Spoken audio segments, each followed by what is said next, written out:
So have you found oils that actually stimulate lymphatic drainage just by the oil itself? Yeah, oils are actually amazing for this. Like frankincense in isolation is really good, but the blend that what I'm doing with the blends, two things actually.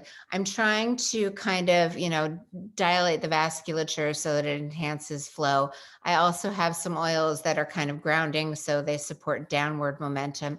So the lymph blend is a combination of spearmint. It's interesting, people talk about spearmint and peppermint. Spearmint works better, ylang ylang, vitex berry, which people think of with hormones, but it's actually really good for downward movement and flow, and palmarosa. And again, it's funny because people will be like, oh, I read that frankincense, for example, a lot of people use frankincense on the neck. That's totally great. And it just because my formula doesn't include your favorite blend doesn't mean that what you're doing is wrong. It's just the combination. There's a synergy that allows for better flow. Interesting. Um, so I'm going to go to another question that just chatted in. So Stella, hello Stella. Stella's asking or saying, I worry about heavy metals, BPA, and pesticides in oils for a long-term use. It's a good thing to be concerned about, Stella. Yeah. Her question is, can you suggest some good brands which are clean and organic? Yeah, I mean, we test everything for organic, but we don't sell singles so much. I think, it's funny, someone was telling me they were doing a garden and they were testing their home garden, and it had high lead because they had an old house and there was lead in the house and it drained down into the water. So we live in an imperfect world. We can do the best that we can to test to avoid pesticides. For the most part, if you think about it, if you've ever had an herb garden, you don't really need pesticides to grow basil or peppermint or lavender. They're pretty hard to kill. So I wouldn't, certain oils, or frankincense, which is wild crafted, they're not certifying the trees for the resin for frankincense. It's more, looking for it in the lemon, any of the citrus blends are more likely. So you really need to you don't need to, it's kind of like, the organic 10. You don't need to, not every, fruit needs to be organic. Some are more sensitive than others. So we certainly have organic, there's certain companies. I would just look for the organic seal. I mean, I guess there's a danger in saying like, I shop at, Target and you shop at, this store. Like they're all good. Just try to make sure that they're organic. And yours at Vibrant Blue Oils, they're 100% organic, yeah? Well, 100% organic, you have to be careful with saying something like that. When you can get organic from locations, you can get organic. We only buy organic, for things like cedar wood, birch, things that are grown in the wild. We're very careful about where we source, we visit, we make sure that, this forest is clean and this procedure is clean, but it's not certified. So, we do the best we can. When we can get organic guaranteed, that's what we do. When that's not an option, we're very careful about where we shop and purchase. Gotcha. Okay. Um, let's see. So Michael is asking, could you talk about databases online and books that are more accurate and comprehensive in terms of dosing, contraindications, and drug interaction potential for any essential oils we'd purchase? Which info sources do you think we can trust? Which are too conservative with dosing recommendations, and which ones may not be as reliable in terms of safety? I like Robert Tizarand. He actually has a book that's like a tome that's over on my bookshelf. I can run and show it to you. I just think he is the cleanest and the most consistent. And he's very even keeled. Like, there was that study about lavender causing estrogen in boys. He really does a deep dive on things like that and says, they actually like looked at 3 people and it's not really valid. So I find him to be the most consistent and the most accurate. And I don't know that, database implies that it changes. You can just buy his book. It's pretty consistent and has really good information on contraindications, dosing, all of those things. What's the name of his book? Do you know? Hang on, I'll go. I'll be right back. I'll go get it. Watch out, dogs. Sorry. Sounds good. While she's doing that, if anyone else has questions, feel free to chat them in. We've got more questions from the website coming here in a minute as well. But I love your questions. These are great. Great question, Michael. It must be,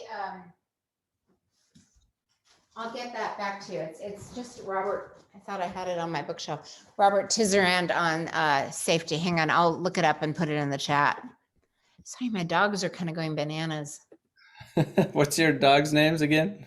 Riley and Simba. Riley and Simba. So Tizerand.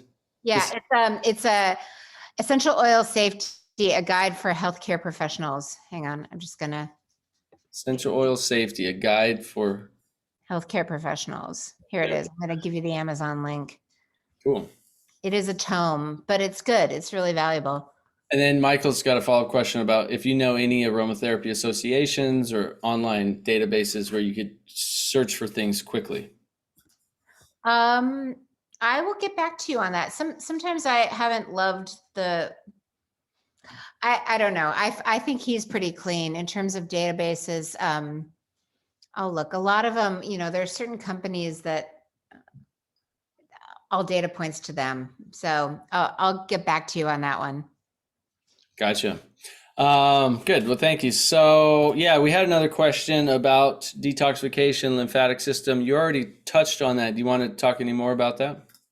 One of the things that I'm kind of playing with that we haven't talked about. So, detoxification, like your body really is designed to keep you alive and keep you safe. And your autonomic nervous system controls all of your automatic functions, breathing, heart rate, detoxification, digestion. And it has two gears. If the world is safe, everything kind of restores, regenerates, heals. Blood is routed to digestion and detoxification. If for some reason you think your safety is in jeopardy, resources are allocated to survival. So your blood is routed away from your core to your arms and your limbs, your vision changes, all of those things. So we're talking about the autonomic nervous system and the sympathetic fight or flight response versus the parasympathetic rest and digest response.